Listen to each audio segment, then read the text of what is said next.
بسم اللہ الرحمن الرحیم۔ کپڑے بدلنے سے وضو کیوں ٹوٹ جاتا ہے؟ رسول اللہ صلی اللہ علیہ وآلہ وسلم کی احادیث مبارکہ سے ثابت ہے کہ ہمارے روزمرہ کے کاموں میں سے 10 ایسے کام جو کرنے سے ہمارا وضو ٹوٹ جاتا ہے لیکن ہمیں پتہ نہیں چلتا۔ نمبر 1، پانی۔ محترم ناظرین، ہمارا آج موضوع وضو کی فضیلت اور اہمیت پر ہے۔ وضو کی اہمیت اور فضیلت بہت زیادہ ہے جو کہ ہر مسلمان نہیں جانتا، کیونکہ کافی لوگ نہیں جانتے کہ وہ کون سی ایسی چیزیں ہیں جن کو کرنے سے وضو ٹوٹ جاتا ہے، کیونکہ بعض لوگوں کو اس بات کا علم نہیں ہوتا کہ کون سے ایسے کام وہ لا علمی میں کر جاتے ہیں جس کی وجہ سے ان کا وضو ٹوٹ جاتا ہے اور ان کو اس بات کا پتہ بھی نہیں چلتا۔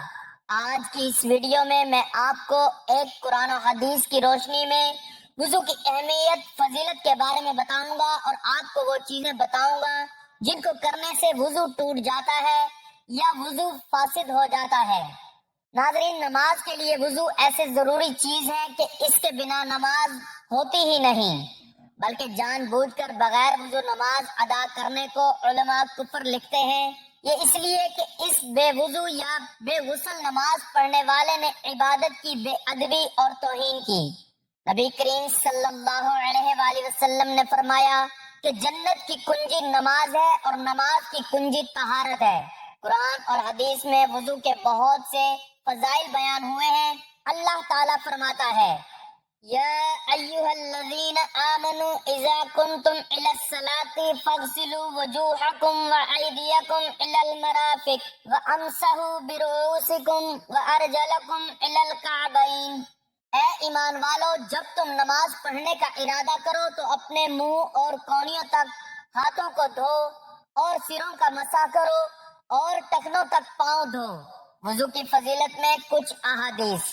حضور اقدس صلی اللہ علیہ وآلہ وسلم ارشاد فرماتے ہیں، قیامت کے دن میری امت اس حالت میں بلائی جائے گی کہ منہ اور ہاتھ پاؤں آثار وضو سے چمکتے ہوں گے، تو جس سے ہو سکے چمک زیادہ کرے۔ ابو ہریرہ رضی اللہ تعالیٰ عنہ سے مروی، حضور سید عالم نے صحابہ کرام سے ارشاد فرمایا، کیا میں تمہیں ایسی چیز نہ بتاؤں جس کے سبب اللہ تعالیٰ خطائیں معاف فرما دے اور درجات بلند کرے؟ عرض کی گئی، ہاں یا رسول اللہ۔ فرمایا، جس وقت وضو ناگوار ہوتا ہے اس وقت وضو کامل کرنا اور مسجدوں کی طرف قدموں کی کثرت اور ایک نماز کے بعد دوسری نماز کا انتظار، اس کا ثواب ایسے ہے جیسے کفار کی سرحد پر اسلام شہروں کی حمایت کے لیے گھوڑا باندھنے کا۔ صحیح مسلم میں ابو ہریرہ رضی اللہ تعالیٰ عنہ سے مروی ہے، رسول اللہ صلی اللہ علیہ وآلہ وسلم فرماتے ہیں کہ مسلمان بندہ جب وضو کرتا ہے تو کلی کرنے سے منہ کے گناہ گر جاتے ہیں، اور جب ناک میں پانی ڈال کر صاف کیا تو ناک کے گناہ نکل گئے، اور جب منہ دھویا تو اس کے چہرے کے گناہ نکلے یہاں تک کہ پلکوں کے نکلے، اور جب ہاتھ دھوئے تو ہاتھوں کے گناہ نکلے یہاں تک کہ ہاتھوں کے ناخنوں سے نکلے، اور جب سر کا مسح کیا تو سر کے گناہ نکلے یہاں تک کہ کانوں سے نکلے، اور جب پاؤں دھوئے تو پاؤں کی خطائیں نکلی یہاں تک کہ ناخنوں سے۔ پھر اس کا مسجد کی طرف کو جانا اور نماز اس سے بھی زیادہ۔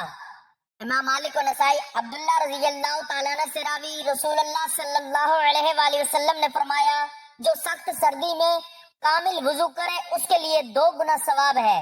طبرانی نے اوس میں حضرت امیر المؤمنین مولا علی کرم اللہ وجہ الکریم سے روایت، رسول اللہ صلی اللہ علیہ وآلہ وسلم نے فرمایا، تم میں سے جو کوئی وضو کرے اور کامل وضو کرے پھر پڑھے، اشہد ان لا الہ الا اللہ وحدہ لا شریک لہ واشہد ان محمدا عبدہ ورسولہ، اس کے لیے جنت کے 8 دروازے کھول دیے جاتے ہیں جس دروازے سے چاہے داخل ہو۔ مسلم میں حضرت امیر المؤمنین فاروق اعظم عمر بن خطاب رضی اللہ تعالیٰ عنہ سے روایت، رسول اللہ صلی اللہ علیہ وآلہ وسلم نے فرمایا، جو شخص وضو پر وضو کرے اس کے لیے 10 نیکیاں لکھی جائیں گی۔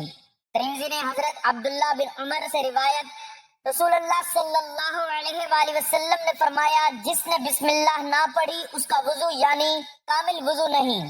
ترمذی ابن ماجہ سعید بن زید سے راوی عبداللہ بن بریدہ اپنے والد سے روایت کرتے ہیں، ایک دن صبح کو حضور اقدس صلی اللہ علیہ وآلہ وسلم نے حضرت بلال کو بلایا اور فرمایا، اے بلال، کس عمل کے سبب جنت میں تو مجھ سے آگے آگے جا رہا تھا؟ میں رات جنت میں گیا تو تیرے پاؤں کی آہٹ اپنے آگے پائی، بلال نے عرض کی یا رسول اللہ، میں جب اذان کہتا اس کے بعد 2 رکعت نماز پڑھ لیتا اور میرا جب کبھی وضو ٹوٹتا وضو کر لیا کرتا۔ حضور صلی اللہ علیہ وآلہ وسلم نے فرمایا اسی سبب ہے۔ قرآن پاک اور احادیث میں بیان کیے گئے وضو کے فضائل پڑھنے کے بعد وضو کی اہمیت اور اس سے حاصل ہونے والے اجر و ثواب کا بخوبی اندازہ لگایا جا سکتا ہے، اور جو شخص ہمیشہ باوضو رہتا ہے تو اللہ تعالیٰ اسے 7 خصلتوں کی عزت بخشتا ہے۔ فرشتے ان کے ساتھ رہنا پسند کرتے ہیں، اعمال لکھنے والے فرشتے اس کا سارا وقت عبادت میں لکھتے رہتے ہیں، بدن کے تمام حصے تسبیح کرتے ہیں، جماعت میں اس کی پہلی تکبیر کبھی نہیں چھوٹتی، فرشتے اس کی حفاظت کرتے ہیں۔ اللہ تعالیٰ جان نکلنے کے وقت کی مشکل کو آسان فرماتا ہے، جب تک وضو رہے اللہ تعالیٰ کی امان میں رہتا ہے۔ رسول اللہ صلی اللہ علیہ وآلہ وسلم نے ارشاد فرمایا کہ صفائی نصف ایمان ہے۔ صفائی و طہارت کا سب سے مؤثر ذریعہ وضو ہے، اور اس کا بنیادی مقصد جسمانی اور روحانی پاکیزگی ہے۔ سیدی رسول اللہ صلی اللہ علیہ وآلہ وسلم نے کئی مقامات پہ اس کی فضیلت بیان فرمائی ہے، یہاں کچھ روایات مبارکہ لکھنے کی سعادت حاصل کرتے ہیں۔ نمبر 1، حضرت ابو امامہ باہلی رضی اللہ تعالیٰ عنہ سے روایت ہے کہ سید رسول اللہ صلی اللہ علیہ وآلہ وسلم نے ارشاد فرمایا، جو شخص باوضو ہو کر اپنے بستر پر لیٹے اور اللہ رب العزت کا ذکر کرتا رہے یہاں تک کہ اسے نیند آ جائے، وہ رات کی جس گھڑی میں اللہ تعالیٰ سے دنیا و آخرت کی بھلائی مانگے اللہ تعالیٰ اسے عطا فرمائے گا۔ نمبر 2، حضرت صوبان رضی اللہ تعالیٰ عنہ کا بیان ہے کہ حضور نبی کریم صلی اللہ علیہ وآلہ وسلم نے ارشاد فرمایا، دین پر قائم رہو اگرچہ تم اس کا احاطہ نہیں کر سکتے، اور یہ بات جان لو کہ تمہارے تمام اعمال میں سب سے افضل عمل نماز ہے، اور مومن کے سوا کوئی وضو کی پابندی نہیں کرتا۔ نمبر 3، حضرت عبداللہ بن عمر رضی اللہ تعالیٰ عنہ سے روایت ہے کہ رسول اللہ صلی اللہ علیہ وآلہ وسلم نے ارشاد فرمایا، اپنے ان جسموں کو پاک رکھا کرو، اللہ تعالیٰ تمہیں پاک رکھے گا۔ جو شخص رات کو پاک صاف ہو کر باوضو سوتا ہے اس کے جسم کے ساتھ لگنے والے کپڑے میں ایک فرشتہ رات بسر کرتا ہے۔ رات کو جب بھی وہ شخص کروٹ لیتا ہے فرشتہ اس کے لیے دعا کرتا ہے، اے اللہ عز و جل اپنے اس بندے کو بخش دے، یہ رات کو پاک صاف اور باوضو ہو کر سویا تھا، اگر غصہ آئے تو وضو کرنا چاہیے۔ حضرت ابو وائل قاص رضی اللہ تعالیٰ عنہ فرماتے ہیں کہ ہم عروہ بن محمد السادی رضی اللہ تعالیٰ عنہ کے پاس گئے، ایک شخص نے ان سے گفتگو کی جس نے انہیں غصہ دلا دیا، چنانچہ وہ کھڑے ہوئے اور وضو کیا، پھر فرمایا کہ مجھے میرے والد نے میرے دادا عطیہ کے واسطے سے بیان کیا کہ سیدی رسول اللہ صلی اللہ علیہ وآلہ وسلم نے ارشاد فرمایا کہ غصہ شیطانی اثر سے آتا ہے، اور شیطان آگ سے پیدا ہوا ہے اور آگ کو پانی سے بجھایا جاتا ہے، بس جب تم میں سے کسی کو غصہ آئے تو اسے چاہیے کہ وضو کر لے۔ سردی اور تکلیف میں وضو کرنا۔ حضرت ابو ہریرہ رضی اللہ تعالیٰ عنہ سے مروی ہے، حضور نبی کریم صلی اللہ علیہ وآلہ وسلم نے ارشاد فرمایا، کیا میں تمہیں ایسے عمل نہ بتاؤں جن سے اللہ گناہوں کو مٹاتا ہے اور درجات کو بلند کرتا ہے؟ لوگوں نے عرض کیا یا رسول اللہ صلی اللہ علیہ وآلہ وسلم کیوں نہیں؟ آپ صلی اللہ علیہ وآلہ وسلم نے ارشاد فرمایا، ناگواری کے باوجود مکمل وضو کرنا اور مسجدوں کی طرف زیادہ چل کر جانا اور نماز کے بعد نماز کا انتظار کرنا، سو یہی رباط شیطان کے خلاف جنگ کی چھاؤنی ہے۔ وضو کی اقسام۔ وضو کی 3 اقسام ہیں۔ نمبر 1، فرض۔ بے وضو جب نماز پڑھنے کا ارادہ کرے تو اس پر وضو کرنا فرض ہے، چاہے نفلی نماز کے لیے ہو یا نماز جنازہ، سجدہ تلاوت کے لیے ہو یا اور قرآن پاک کو ہاتھ لگانے کے لیے ہو، حتیٰ کہ ایک ہی آیت مبارکہ کی تلاوت کے لیے ہو، تو ان مذکورہ کاموں کے لیے وضو کرنا فرض ہے۔ نمبر 2، واجب۔ کعبۃ اللہ کا طواف کرنے کے لیے وضو واجب ہے۔ نمبر 3، مستحب۔ باوضو سونے کے لیے وضو کرنا مستحب ہے۔ نیند سے بیدار ہونے پر ہمیشہ باوضو رہنے کے لیے وضو پر وضو کرنا، غیبت کے بعد، جھوٹ چغلی، ہر قسم کے گناہ کے بعد وضو کرنا مستحب ہے۔ برے اشعار کہنے کے بعد، نماز سے باہر قہقہ لگانے کے بعد، میت کو غسل دینے اور اسے اٹھانے کے بعد، ہر نماز کے وقت کے لیے وضو کرنا مستحب ہے۔ غسل جنابت سے پہلے جنبی آدمی کے لیے کھانے پینے، سونے اور جماع کا ارادہ کرتے وقت وضو کرنا مستحب ہے۔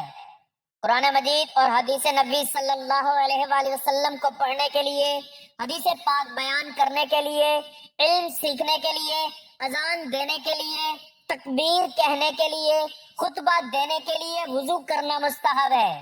حضور نبی کریم صلی اللہ علیہ وآلہ وسلم کی زیارت کے لیے، عرفات میں ٹھہرنے کے لیے، صفا اور مروہ کے درمیان دوڑ لگانے کے لیے وضو کرنا مستحب ہے۔ کیا وضو کرنے کے بعد کپڑے بدل لیے جائیں تو کیا وضو ٹوٹ جاتا ہے؟ جانیے آج کی اس ویڈیو میں۔ وضو خواتین یہ کہتی ہیں کہ اگر گھر کے کپڑے پہنے وضو کر لیا اور نماز پڑھنی ہو تو ہم وضو کرنے کے بعد دوسرے کپڑے بدل لیں تو وضو ٹوٹ جاتا ہے، اور کپڑے بدلتے وقت اپنے بدن کو بھی نہ دیکھیں۔ اپنا بدن یا شرمگاہ دیکھنے سے وضو ٹوٹ جاتا ہے۔ خواتین کا یہ مسئلہ صحیح نہیں۔ کپڑے بدلنے سے وضو نہیں ٹوٹتا اور نہ اپنی شرمگاہ دیکھنے سے وضو ٹوٹتا ہے۔ اکثر لوگ یہ سوال کرتے ہیں کیا کپڑے بدلنے سے وضو ٹوٹ جاتا ہے؟ اگر وضو کے بعد کپڑے بدل لیے تو نماز کے لیے دوبارہ وضو کرنا پڑے گا، کیا حکم ہے؟ ناظرین، بہت سی ایسی چیزیں ہیں جن سے وضو فاسد ہو جاتا ہے۔ وضو توڑنے والی چیزیں کون سی ہیں؟ آج میں آپ لوگوں کو بتانے جا رہا ہوں، اور یہ اس لیے کیونکہ طہارت نماز کی کنجی ہے۔ اگر آپ کی طہارت درست نہیں تو وضو درست ہی نہیں ہوگا، تو آپ کی نماز ہی نہیں ہوگی۔ پیشاب، پخانہ، منی اسے کہتے ہیں، جو بعض لوگوں کو بیماری ہوتی ہے کہ انہیں پیشاب کرنے کے بعد بھی قطرے آتے ہیں، لیس دار چپکتا ہوا پانی نکلتا ہے، جس کی وجہ سے وضو ٹوٹ جاتا ہے اور ہمیں دوبارہ وضو کرنا پڑتا ہے۔ اور اسی طرح منی نکلنے سے بھی وضو ٹوٹ جاتا ہے۔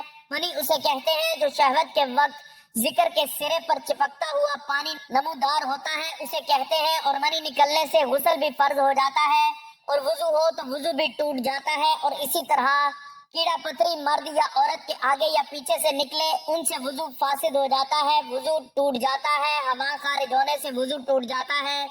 پر شرمگاہ کے علاوہ جسم کے کسی بھی حصے سے بہتی نجاست نکلے، اس سے وضو ٹوٹ جاتا ہے۔ کھانے پینے یا پھر کسی طرح کڑوے پانی کی منہ پر قے آ جائے تو اس سے وضو فاسد ہو جاتا ہے، یعنی ایسی قے کہ جسے روکا نہ جا سکے، اس سے وضو فاسد ہو جاتا ہے۔ اور اسی طرح منہ سے خون نکلا، اگر خون تھوک پر غالب آ جائے تو پھر وضو توڑ دے گا، لیکن اگر تھوک غالب ہو جائے خون پر تو پھر وضو نہیں ٹوٹے گا۔ اس کی شناخت کیا ہے؟ اگر تھوک جو ہے وہ سرخ ہو جائے تو اس سے خون غالب آ گیا، اور اگر تھوک زرد ہے تو اس سے مغلوب ہے، اس کی وجہ سے پھر وضو نہیں ٹوٹے گا۔ یعنی اگر منہ سے خون نکلا اور خون تھوک پر غالب آ جائے تو پھر وضو ٹوٹے گا، ورنہ نہیں ٹوٹے گا۔ غفلت والی نیند سونے کی وجہ سے وضو فاسد ہو جاتا ہے اور پھر دوبارہ وضو فرض ہو جاتا ہے۔ اس کے بعد بے ہوشی کی وجہ سے، یعنی اگر آپ کا وضو ہے اور کسی بھی وجہ سے آپ بے ہوش ہو جاتے ہیں تو وضو ٹوٹ جاتا ہے۔ جنون کی وجہ سے بھی وضو ٹوٹ جاتا ہے۔ جنون مطلب بہت زیادہ غصہ کرنا، کیونکہ غصہ حرام ہے اور شیطانی عمل بھی ہے، تو اس سے بھی وضو ٹوٹ جاتا ہے۔ نشہ کرنے سے بھی وضو ٹوٹ جاتا ہے، کیونکہ ظاہر بات ہے ہر کوئی جانتا ہے کہ شراب نوشی اسلام میں حرام ہے۔ بالغ کا رکوع اور سجود والی نماز میں جاگنے کی حالت میں قہقہ لگانا، یعنی زور سے ہنسنا، قہقہ لگا کر ہنسنا، اس سے وضو فاسد ہو جاتا ہے۔ عضو تناسل کا مرد یا عورت کی شرمگاہ کے ساتھ انتشار کی حالت میں بلا حائل مسح کرنا، اس سے بھی وضو ٹوٹ جاتا ہے۔ ناظرین، اسی طرح بعض لوگ یہ بھی سوال کرتے ہیں کہ کپڑوں کے اوپر سے پیشاب والی جگہ پر ہاتھ لگ جائے تو کیا وضو ٹوٹ جاتا ہے؟ اور غسل کرتے ہوئے بھی بندے کا ہاتھ لگ جاتا ہے تو کیا غسل کے بعد وضو کرنا چاہیے؟ تو جواب یہ ہے کہ کپڑوں کے اوپر سے ہاتھ لگے یا بغیر کپڑوں کے، اس سے وضو نہیں ٹوٹتا۔ اس طرح غسل کے دوران بدن کے کسی بھی حصے پر ہاتھ لگ جانے سے وضو نہیں ٹوٹتا اور نہ ہی دوبارہ وضو کی ضرورت ہوتی ہے۔ حدیث مبارک میں ہے بدن میں کوئی چیز داخل ہونے سے روزہ اور بدن سے کسی چیز کے خارج ہونے سے وضو ٹوٹ جاتا ہے۔ تو ناظرین، کپڑے بدلنے یا سطر دیکھ لینے سے وضو نہیں ٹوٹتا، لہٰذا کپڑے بدل کر اسی وضو سے نماز پڑھ سکتے ہیں۔ چنانچہ مولانا مفتی محمد امجد علی اعظمی رحمۃ اللہ علیہ لکھتے ہیں، عوام میں جو مشہور ہے کہ گھٹنا اور سطر کھلنے یا اپنا یا پرایا سطر دیکھنے سے وضو جاتا رہتا ہے۔ ہاں، یہ بات وضو کے آداب میں ہے کہ ناف سے زانوں کے نیچے تک سب سطر چھپا ہوا ہو، بلکہ استنجا کرنے کے بعد فوراً ہی چھپا لینا چاہیے کہ بغیر ضرورت سطر کھلا رہنا منع ہے اور دوسروں کے سامنے سطر کھولنا حرام ہے۔ وضو کرنے کے بعد برہنہ ہونے سے وضو نہیں ٹوٹتا۔ شرمگاہ پر نگاہ پڑنے سے وضو نہیں ٹوٹتا۔ اگر نامحرم کی طرف بھول کر یا جان بوجھ کر دیکھ لیا تو اس سے بھی وضو نہیں ٹوٹے گا۔ البتہ قصداً نامحرم کو دیکھنا جائز نہیں ہے۔ وضو کی حالت میں برہنہ تصاویر دیکھنے سے وضو نہیں ٹوٹتا، البتہ برہنہ تصاویر دیکھنا ناجائز و حرام ہے۔ مرد یا عورت کے پیچھے سے ہوا خارج ہوئی، وضو جاتا رہا، مرد یا عورت کے آگے سے ہوا نکلی یا پیٹ میں ایسا زخم ہو گیا کہ جھلی تک پہنچا، اس سے ہوا نکلی تو وضو نہیں جائے گا۔ خون، پیپ یا زرد پانی کہیں سے نکل کر بہا اور اس کے بہنے میں ایسی جگہ پہنچنے کی صلاحیت تھی جس کا وضو یا غسل میں دھونا فرض ہے تو وضو جاتا رہا۔ اگر صاف چمکا یا ابھرا اور بہا نہیں، جیسے سوئی کی نوک یا چاقو کا کنارہ لگ جاتا ہے اور خون ابھر یا چمک جاتا ہے، یا حلال کیا یا مسواک کی یا انگلی سے دانت مانجے یا دانت سے کوئی چیز کاٹی، اس پر خون کا اثر پایا یا ناک میں انگلی ڈالی، اس پر خون کی سرخی آ گئی مگر وہ خون بہنے کے قابل نہ تھا تو وضو نہیں ٹوٹا۔ بلغم کی کیا وضو نہیں توڑتی، جتنی بھی ہو۔ بہتے خون کی کیا وضو توڑ دیتی ہے۔ جب تھوک سے مغلوب نہ ہو اور جمع ہوا خون ہے تو وضو نہیں جائے گا۔ جب تک منہ بھر نہ ہو، پانی پیا اور معدے میں اتر گیا، اب وہی پانی شفاف قح میں آ گیا، اگر منہ بھر ہے وضو ٹوٹ گیا اور وہ پانی نجس ہے۔ اور اگر سینہ تک پہنچا تھا کہ اچھو لگا اور نکل آیا تو وہ ناپاک ہے، نہ اس سے وضو جائے گا۔ اونگنے یا بیٹھے بیٹھے جھونکے لینے سے وضو نہیں جاتا۔ نماز وغیرہ کے انتظار میں بعض مرتبہ نیند کا غلبہ ہوتا ہے اور یہ دفع کرنا چاہتا ہے تو بعض وقت ایسا غافل ہو جاتا ہے کہ اس وقت جو باتیں ہوئی ان کی اسے بالکل خبر نہیں، بلکہ دو تین آواز میں آنکھ کھلی اور اپنے خیال میں یہ سمجھتا ہے کہ سویا نہ تھا، اس کے اس خیال کا اعتبار نہیں۔ اگر معتبر شخص کہے تو غافل تھا، پکارا جواب نہ دیا، یا باتیں پوچھی جائیں اور وہ نہ بتا سکے تو اس پر وضو لازم ہے۔ اگر نماز کے اندر سوتے میں یا سجدہ تلاوت میں کہکا لگایا تو وضو نہیں جائے گا، وہ نماز یا سجدہ فاسق ہے۔ اور اگر اتنی آواز سے ہنسا کہ خود اس نے سنا، پاس والوں نے نہ سنا تو وضو نہیں جائے گا، نماز جاتی رہے گی۔ اگر مسکرایا کہ دانت نکلے، آواز بالکل نہیں نکلی تو اس سے نہ نماز جائے نہ وضو۔ لیٹ کر سونا، خواہ بیٹھ یا کروٹ کے بل پر ہو یا تکیہ وغیرہ کے سہارے سے ہو یا کسی اور شکل پر ہو جس سے سرین زمین سے جدا ہو جائے، یا صرف ایک سرین پر سہارا دے کر سو جائے تو وضو ٹوٹ جائے گا۔ سہارے کا مطلب یہ ہے کہ اگر سہارا ہٹا لیا جائے تو وہ گر پڑے اور سرین زمین سے جدا ہو جائے، لیکن اگر بغیر سہارا لیے کھڑے کھڑے یا بغیر سہارا لگائے بیٹھ کر سو جائے، یا نماز کی کسی حیبت پر جو مردوں کے لیے مسنون ہو، مثلا سجدہ یا قاعدے میں مسنون طریقے پر سو گیا تو وضو نہیں ٹوٹے گا۔ اگر دونوں سرین پر بیٹھا ہے، گھٹنے کھڑے ہیں، ہاتھ پنڈلیوں پر لپیٹے ہوئے ہیں اور سر گھٹنوں میں ہے تو اس حالت میں سونے سے وضو نہیں ٹوٹے گا۔ البتہ بیمار لیٹ کر نماز پڑھتا تھا، نیند آ گئی، وضو جاتا رہا۔ لیٹ کر سونا، خواہ بیڈ یا کروٹ کے بل پر ہو یا تکیہ وغیرہ کے سہارے سے ہو یا کسی اور شکل پر ہو جس سے سرین زمین سے جدا ہو جائے، یا صرف ایک سرین پر سہارا دے کر سو جائے تو وضو ٹوٹ جائے گا۔ سہارے کا مطلب یہ ہے کہ اگر سہارا ہٹا لیا جائے تو وہ گر پڑے اور سرین زمین سے جدا ہو جائے، لیکن اگر بغیر سہارا لیے کھڑے کھڑے یا بغیر سہارا لگائے بیٹھ کر سو جائے، یا نماز کی کسی ہیبت پر جو مردوں کے لیے مسنون ہو، مثلا سجدہ یا قاعدے میں مسنون طریقے پر سو گیا تو وضو نہیں ٹوٹے گا۔ اگر دونوں سرین پر بیٹھا ہے، گھٹنے کھڑے ہیں، ہاتھ پنڈلیوں پر لپیٹے ہوئے ہیں اور سر گھٹنوں میں ہے تو اس حالت میں سونے سے وضو نہیں ٹوٹے گا۔ البتہ بیمار لیٹ کر نماز پڑھتا تھا، نیند آ گئی، وضو جاتا رہا۔ تو ناظرین، یہ ایسی چیزیں ہیں جن سے وضو فاسد ہو جاتا ہے، وضو ٹوٹ جاتا ہے۔ مجھے امید ہے کہ آپ کو میری باتیں سمجھ آ گئی ہوں گی۔ اللہ تعالی ہمیں دین کی سمجھ نصیب فرمائے اور دین اسلام کی باتوں پر عمل کرنے کی توفیق عطا فرمائے، آمین۔ ناظرین، کمنٹ باکس میں اللہ تعالیٰ کے 99 ناموں میں سے ایک نام ضرور ٹائپ کریں۔ اللہ تعالیٰ ہم سب کا حامی و ناصر ہو، آمین، جزاک اللہ۔